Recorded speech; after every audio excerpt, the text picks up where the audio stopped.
Muito boa tarde a todos. Boa tarde. Primeiro eu queria agradecer ao CIPRA este convite. As minhas colegas já foram cumprimentadas, o Sr. Presidente do Conselho da Juventude também.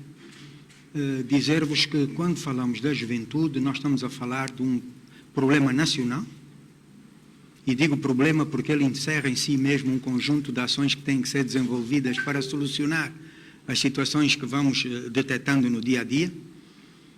Como sabem, é um problema transversal. Hoje temos aqui só a nossa colega Ministra do Trabalho, a nossa colega Ministra da Educação, mas poderia estar aqui qualquer outro ministro, porque o conjunto de departamentos ministeriais, todos eles, todos, mas rigorosamente todos, têm programas dirigidos à juventude. Por isso mesmo, no último ano, a nossa principal preocupação foi trabalhar no sentido de melhorar os níveis de coordenação de tudo quanto se faz em prol da juventude. Um trabalho que, como sabem, culminou há muito poucos dias com a aprovação do Programa de Desenvolvimento da Juventude 2025-2027. É por essa via que nós vamos poder ter um melhor espelho em relação àquilo que é feito no conjunto de departamentos ministeriais e outras instituições do Estado em prol da nossa juventude. Portanto, estamos aqui para falar de tudo isso. Não é algo que se possa fazer em 2 ou 3 minutos. O conjunto de problemas é enorme. Aliás, só na síntese que vocês fizeram aqui no vídeo, apresentaram uma grande parte desses problemas, mas não apresentaram todos, porque seria efetivamente difícil em tão pouco tempo abranger todos. Nós estamos aqui para servir e para responder às perguntas que nos forem postas. Muito obrigado. Se me permitem, eu vou meter a colher nesta questão do emprego. Para dizer o seguinte: enquanto nós estivermos a analisar a questão do emprego de forma isolada e sem ter como contrapeso a nossa realidade objetiva, não vamos sair desse buraco. E é preciso que todos entendamos o seguinte, e posso lançar aqui uma pergunta. Quem é aqui, hoje, na nossa realidade objetiva, capaz de indicar um teto de empregabilidade para Angola? Julgo que ninguém. Ninguém. E porquê? Se aqui alguém está em condições hoje de dizer qual é o teto de empregabilidade que nós podemos atingir hoje, efetivamente. E estou a falar da parte formal, emprego formal. Se nós quisermos ver isto de maneira isolada, vamos olhar apenas para as estatísticas. E vamos dizer que Angola tem 33 milhões de habitantes, que tem 11 milhões na informalidade, que tem 3 milhões na formalidade. Isso corresponde, de facto, à nossa realidade objetiva ou não? Isso é que é preciso nós identificarmos. Qual é o nosso nível de empregabilidade no país? O que é que nós temos em termos de desenvolvimento industrial? Qual é a nossa capacidade de crescimento para responder à demanda? Qual é o nosso nível de industrialização?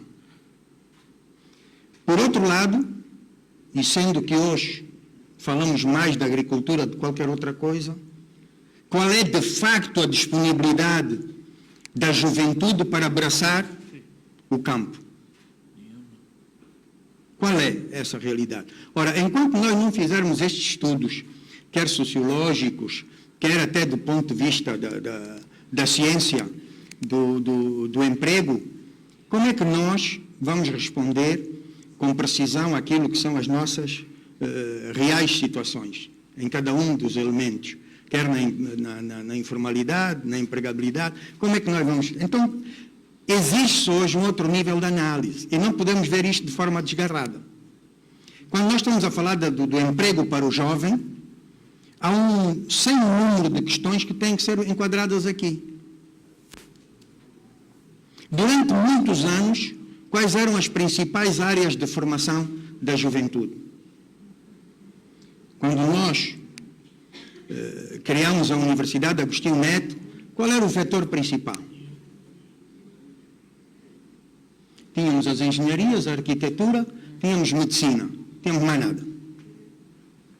Depois entendemos que tínhamos que abraçar a área social.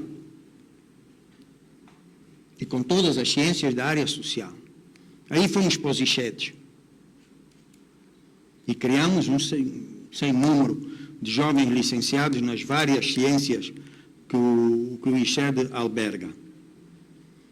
Esses licenciados que nós formamos, e muitos jovens ainda hoje são formados assim, têm condições hoje, quando o país entrar de facto na rampa do lançamento da industrialização, de ter emprego? Esse nível de formação que tem, a qualidade da formação que tem, vai corresponder à demanda do empregador? Então, isto é ciência. Nós temos que fazer esta análise muito mais alargada do que estarmos só preocupados com os números. Somos 36 milhões, bom, mas 11 milhões só, ou 3 milhões é que estão formalmente empregados e descontam para a Segurança Social, os outros 11 milhões não descontam. O mesmo Alves Fernandes, filho da nossa casa, começaste aqui. Então, qual é a nossa realidade objetiva, em termos de educação? Nós temos que tirar as crianças, ou seja, dito de outra maneira, temos que enquadrar rapidamente o maior número possível de crianças que está fora do sistema de ensino em Angola. Muitos aqui são muito jovens para saberem isso, mas o primeiro censo que nós fizemos foi em 2014. O Alves Fernandes sabe bem que quando nós fizemos o censo de 2014, todas as nossas perspectivas programáticas apontavam 12 milhões de habitantes em Angola. Nós já éramos 24. Portanto, toda a programação feita na governação estava desfasada da realidade. Hoje, a questão inverteu-se. Bom, para tirarmos essas crianças, ou enquadrarmos essas crianças no sistema de ensino, qual é a prioridade? Formar professores? Ou fazer rapidamente salas de aulas e encontrar os professores possíveis para enquadrar essas crianças no sistema? Esta é a nossa realidade. O ideal seria, de facto, o contrário, mas tínhamos que estar no país ideal e não estamos. Então, a prioridade foi formar professores de maneira acelerada, com os riscos calculados que havia e que todos nós dominávamos, mas era importante meter as crianças no sistema de ensino. Hoje já estamos a falar em 36 milhões de pessoas. Estamos a dizer que mais de 60% estão abaixo dos 25 anos. Estamos a dizer que precisamos do triplo dos professores que hoje temos. Então, nós temos que ser realistas e partir dessa verdade para encontrar soluções. Sem perder de vista que necessitamos de melhorar substancialmente a qualidade técnico-profissional daqueles que abraçaram a docência como futuro, mas continuar a lutar para tirar estas crianças que estão no abandono em termos de literacia. Então, é nesta relação que nós temos que sobreviver. Para isso temos que ser criativos e temos que continuar a trabalhar. Tocou na questão das infraestruturas desportivas e elas estão aliadas a isto. Eu não critico ninguém que exerceu o nível de responsabilidade que tenho hoje, sabendo da nossa realidade. E nós sabemos que essa demografia pressionou a habitação, o espaço para a construção da casa. Isso não significa que não tenha havido imensos erros. Houve mais erros que acertos. Tenho consciência disso. Mas o que é certo é que nós priorizamos a sala de aulas em detrimento da quadra desportiva. E posso-vos dizer um número. No primeiro PIM, nós construímos mais de 6.000 salas de aulas. O que significou mais de 800 escolas no país. No primeiro PIM só.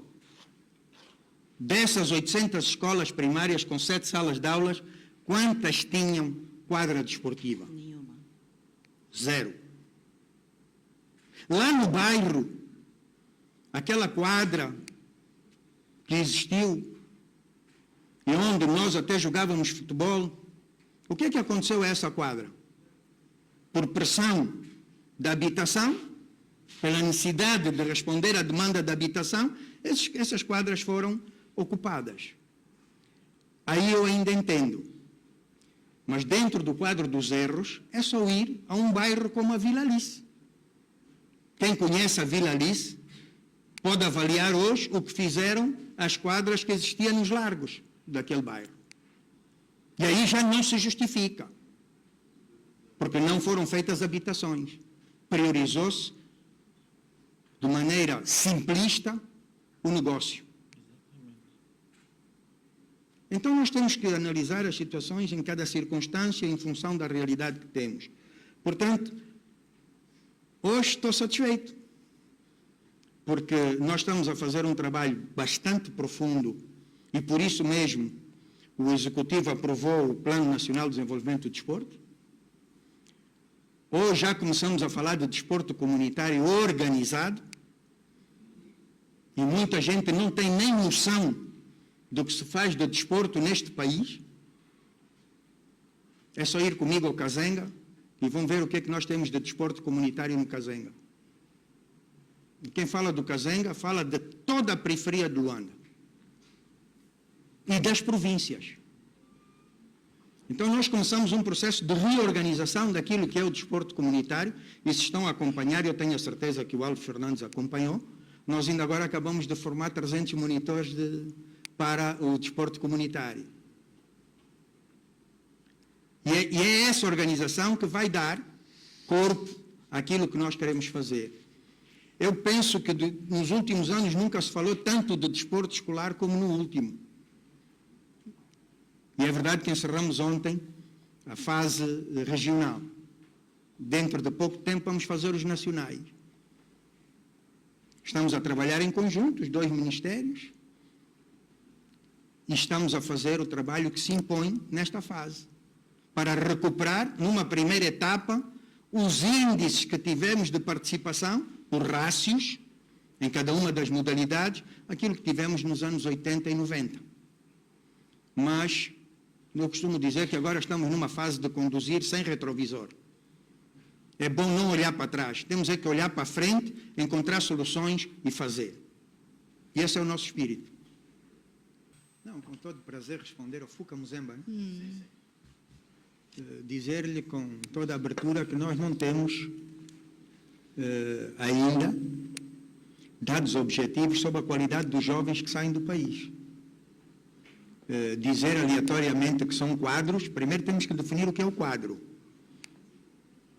Não é? E aqueles jovens que nós vemos nas redes sociais, desculpem a expressão, são maioritariamente molduras. Então, temos que ter algum discernimento nisto. Segundo, porque os reais quadros não fazem isso. Não aparecem nas redes sociais a falar mal do país, e estou a responder-lhe assim, depois questões de patriotismo aí no meio.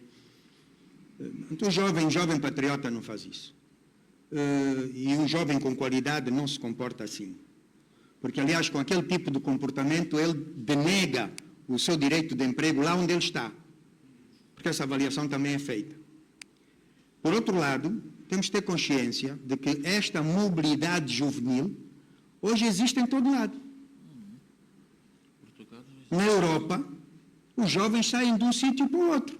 Em busca de quê? De melhor qualidade de vida. Ora, se na Europa, onde se diz que há tudo e mais alguma coisa, se nos Estados Unidos, se hoje for fazer um levantamento neste momento, devem ter entrado em Portugal mais de 800 jovens no último mês. Jovens americanos. Portanto, esta mobilidade, quanto mais o jovem melhorar o seu nível académico, quanto mais se diferenciar, mais ele irá em busca de novas realidades, de outros enquadramentos, melhor qualidade de vida para si e para os seus. Agora, você próprio respondeu.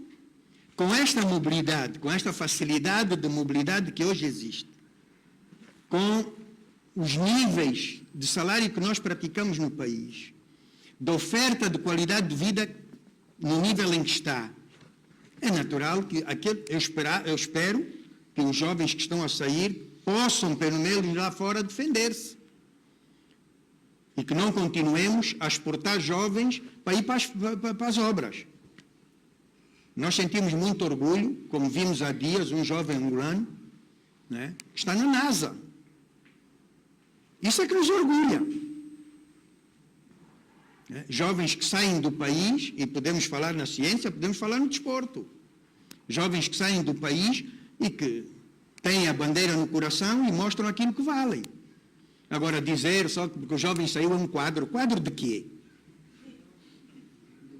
Quadro de quê? Mostrou o quê aqui no país? Portanto, isto é muito... Eu não sou de entrar nessas conversas fáceis de que todos somos quadros. Eu até costumo dizer, olha, no nosso tempo, nós três licenciamos-nos mais ou menos ao mesmo tempo.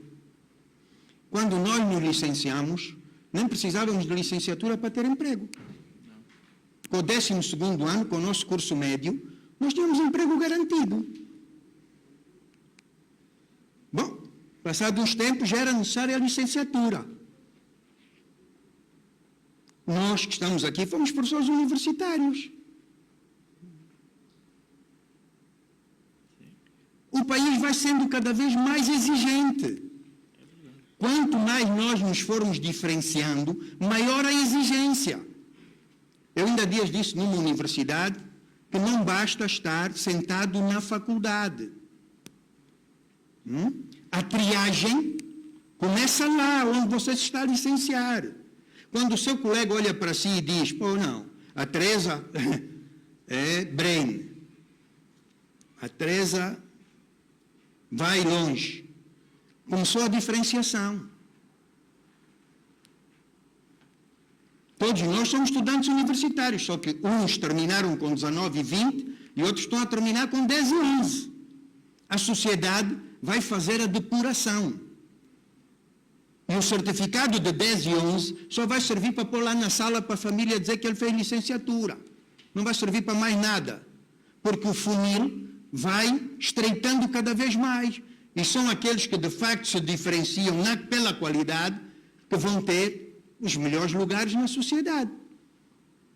É assim, não vale a pena tentar inventar a roda. Isto é assim. Você que se licenciou com 10 e 11 está lá no seu nível. O seu colega que se licenciou com 19 e 20 chegou, foi fazer o exame de aptidão e deu um show, esse facilmente vai chegar a diretor nacional e se calhar amanhã ou depois ministro. O que se passa aqui também, e que tem que agregar, é a nossa inveja. É a nossa inveja. Nós somos os primeiros a deitar abaixo os jovens que têm qualidade. Somos os primeiros. Eu tenho aqui os meus diretores. Uma parte deles está aqui. Veja lá se algum tem a minha idade. Agora quero questionar os níveis. O tema é? Produtividade. Produtividade, não é? Pergunto-lhes se eles têm a minha produtividade. Estão aqui eles. Pergunto lá. Agora, nós temos que ser os primeiros a projetar os jovens de qualidade que nós vamos detectando. Temos que ser nós a fazê-lo. Entre vocês, jovens, muitos queimam-se uns aos outros, com intriga, maledicência, etc. Querer subir rápido na vida. Você pensa que assassinando o outro você sobe rápido. Não, você está a macular a sua imagem. Você vai ficar no caminho. Então, nós é que temos que projetar essa juventude, aqueles que de facto se diferenciam pela qualidade, nós temos que pôr a mão por baixo. Há um ditado que diz ao menino e ao borracho, Deus põe a mão por baixo. É isso que nós temos que fazer. E na nossa área é isso que nós estamos a fazer. Eu tenho uma diferença aqui com a minha colega Teresa, porque nós temos que mudar a lei naquilo que tem a ver com as exonerações. E com as admissões, aliás, ela sabe qual é a minha opinião sobre essa matéria. Nós não podemos ter no aparelho de Estado gente que não tem preparação para o exercício do cargo, da responsabilidade que lhe está investida. Você não pode ter um diretor que numa página comete 36 erros. Vocês agora têm essa perspectiva, mas cuidado, a sociedade, o Estado, vai se organizando cada vez mais. Nós estamos agora num processo de melhoria da qualidade do ensino superior, e vamos daí abaixo. Daqui a dias estamos a falar com a doutora Grilo, minha colega de curso. Daqui a dias vai começar. Vocês já viram o relatório do ensino superior? Pois é. Mas daqui a dias estão a reclamar que fechou-se o curso. Tem que fechar. Um curso de medicina que não tem um laboratório de anatomia, de fisiologia, etc., tem que fechar. É um crime o que se está a fazer. Tem que fechar. Estamos a falar da saúde da vida humana. Então temos que ter coragem. Erramos, vamos corrigir. Permitimos que aquele curso abrisse, foi erro nosso. Temos que fazer meia-culpa, sim, mas vamos fechar até que eles se reorganizem. E depois vamos descendo. Os professores têm que ser avaliados. Não basta ver o currículo do curso.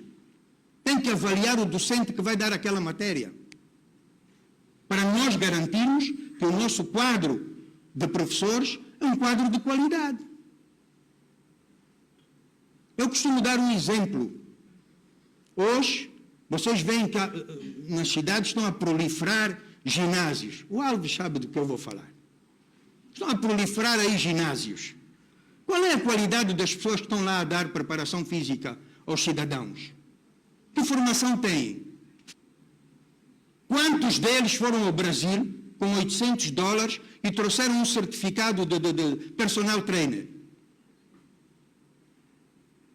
Nós fizemos agora, metemos na lei, e nunca teve um órgão de inspeção dos desportos. Porque temos que começar a meter ordem nas coisas. Primeiro tivemos que democratizar. Democratizamos tudo. Democratizamos a universidade, toda a gente. Os países desenvolvidos só estuda quem paga. Nós ainda não estamos nesse nível, nem podemos entrar nessa exigência. Temos que ser humildes e dizer o Estado tem que ser o babá do momento. Mas nos Estados Unidos você não vai para a universidade se não tiver um seguro. Senão, ou o papá tem dinheiro para pagar ou você tem que fazer empréstimo. Ou você tem que fazer empréstimo. Ontem, a maior universidade dos Estados Unidos, o senhor Trump retirou $2 mil milhões. Então, nós temos que ir devagar. São os níveis que nós temos hoje. Vamos, e cada vez vai ser mais difícil. Agora é fácil até ter acesso à universidade, é fácil, relativamente fácil. Amanhã vai ser mais difícil. Embora o Estado continue a pôr a mão por baixo, mas o grau de exigência no exame de admissão vai ser maior. Se fecharmos e apertarmos o exame de admissão ao ensino superior, quantos vão entrar? Sejamos realistas. Então, nem tudo é o que parece. Nós temos que ter noção do país em que estamos, da nossa realidade objetiva, mas temos que começar a discernir o trigo do joio. Essa coisa de que todos somos quadros, o ser licenciado não é ser quadro.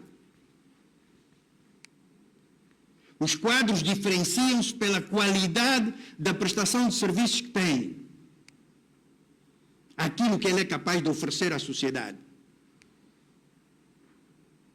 Quantos funcionários nós temos no aparelho de Estado que não têm essa capacidade?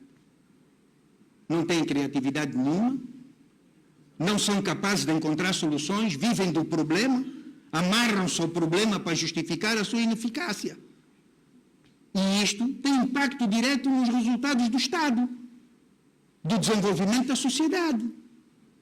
Então, nós estamos aqui para trabalhar nisso.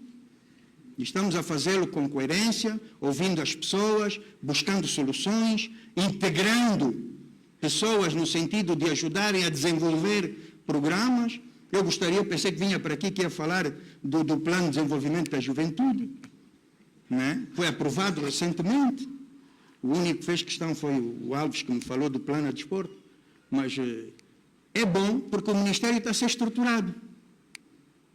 Já tem um programa específico para o desenvolvimento do desporto, sabe o rumo que tem que seguir, tem um programa para o desenvolvimento da juventude, sabe o rumo que tem que seguir. As nossas colegas já sabem que agora vão passar a mandar a informação toda para o Ministério, porque nós é que temos que preparar os relatórios finais, somos nós o órgão de tutela, e temos que acompanhar, estamos a fazer um excelente trabalho.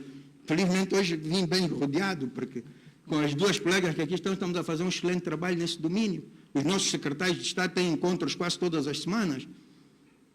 Então, isso é bom que seja assim. Para amanhã, quando tivermos que redefinir ações, termos uma base factual mais realista. Eu creio que assim esgotei. Tudo. Vou responder ao Lazarino. Está a andar mais rápido que o tempo.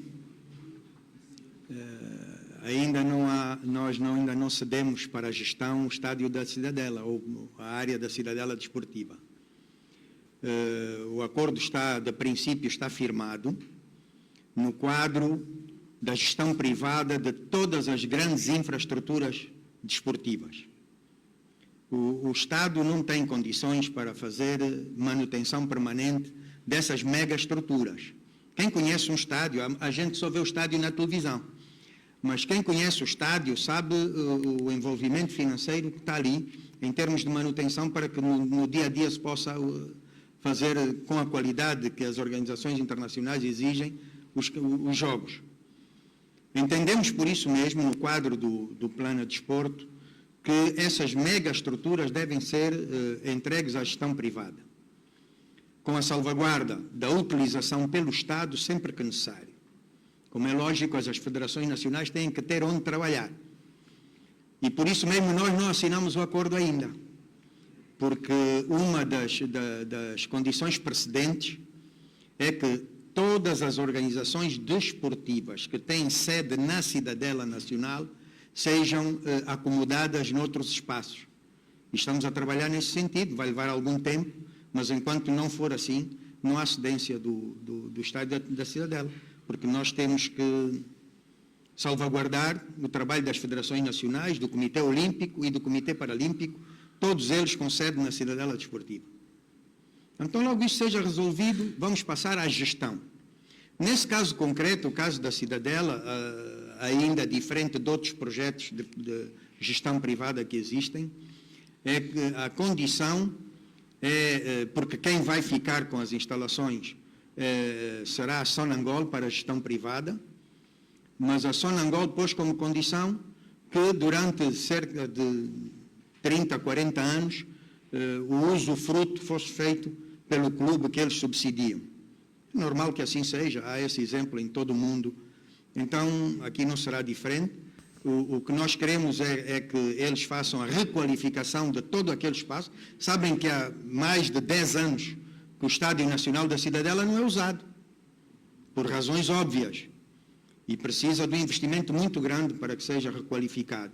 O projeto da Sonangol prevê outras infraestruturas naquele espaço, vai ser feita ali, agora sim, uma pequena cidade desportiva, e nós estamos a negociar. Portanto, estamos tranquilos, à espera que algumas coisas se resolvam, outras estão na mesa de negociações. Portanto, nós vamos continuar a fazer o nosso trabalho. E igual procedimento haverá em relação às outras megaestruturas. Aliás, nós vamos inaugurar ainda este ano, no último trimestre deste ano, o espaço de treinamento especial do Bengo para o desporto paralímpico, e quando nós o inaugurarmos, espero que o contrato de gestão já esteja assinado. Estamos a concluir e vão ser inaugurados no primeiro trimestre de 2026 o estádio do IJ e o estádio do AMO. Espero que, a quando da inauguração, os contratos de gestão privada também já estejam assinados. Portanto, é assim, o Estado não pode ter hortas, não é? É a mesma coisa, o Estado não tem vocação para fazer gestão de espaços. O Estado tem que entregar a gestão privada e usá-los sempre que necessário. É assim que se faz em todo o mundo. Mais uma vez agradecer ao Miguel Francisco, dizer que no domínio da agricultura vários programas estão a ser implementados. Inclusive há províncias, como é o caso do Bengo, que está a infraestruturar terrenos, a limpar terrenos, para que se possa, grupos de jovens possam entrar no processo de produção. Portanto, muitas vezes parte da iniciativa das pessoas. Naturalmente, se estiver no Bengo, são os jovens do Bengo que vão aproveitar aquela oportunidade. Não tem como. Falar de exclusão no processo de distribuição de casas é um bocado injusto. E vou-lhe dizer porque é que é injusto. O problema não reside nesse critério. O problema está na exiguidade do número. E sempre que o número é inferior à demanda, tem que se definir critérios. E ninguém é posto de lado. Eu posso lhe assegurar aqui que vários, mas muitos jovens, no quadro desses 3.000 apartamentos que foram distribuídos, são jovens com autoemprego e que abraçaram a renda resolúvel, que era o mecanismo mais fácil para eles. Mas salvaguardaram-se todas as classes. Não houve aqui critérios outros. Não é? Agora, permitam-me meter uma colherada nesta questão da diferenciação entre IAJ e CNJ. Não podemos confundir uma instituição pública como o Instituto Angolano da Juventude, que é um órgão auxiliar do titular e que ajuda na definição de políticas, acompanha todos os programas do Executivo e tem programas autónomos. Essa é a competência do Instituto Angolano da Juventude. O CNJ é uma plataforma de organizações juvenis que entre si deliberam sobre os seus programas e as suas estratégias. E essas estratégias são fundamentalmente no sentido da proteção dos seus membros, auxiliando-os na resolução dos problemas que têm. Através de quê? De contactos de parceria com o Executivo. Não define coisa nenhuma. Define as suas estratégias autónomas, mas não tem a ver com políticas do Estado. O IAJ, sim. O IAJ é um dos veículos de definição de políticas de Estado para a juventude. Aliás, o PDJ, que eu aconselharia que todos entrassem nas páginas do Ministério e lessem, não é? O trabalho de base foi feito com acompanhamento direto do Instituto Angolano da Juventude. Na altura só tínhamos 18 províncias, as 18 províncias foram ouvidas. E nós, enquanto titulares, acompanhamos muitas dessas ações, porque estávamos no quadro de uma definição de políticas. No quadro da definição de políticas, o CNJ é ouvido, como qualquer outra organização juvenil. Como ouvimos os jovens religiosos, como ouvimos todas as organizações juvenis, independentemente do seu objeto. Ouvimos toda a gente. Mas isso é trabalho do IAJ, que não se pode confundir com aquilo que é a estratégia das organizações integrantes do Conselho Nacional da Juventude. E posso falar com propriedade porque eu sou, de facto, um dos fundadores do CNJ. E o objeto do CNJ é este. É as organizações unirem-se para, em conjunto, defenderem os interesses da juventude. Definições de política são responsabilidade do Estado. É um departamento ao lado. Queria, por último, aconselhar-vos a lerem também o Plano de Desporto, porque os dois estão na nossa plataforma. Leiam e aí ficam esclarecidos com as metas e objetivos que temos por atingir. Só juntos é que vamos conseguir. De outra maneira não é possível. Um abraço a todos e obrigado. Obrigado.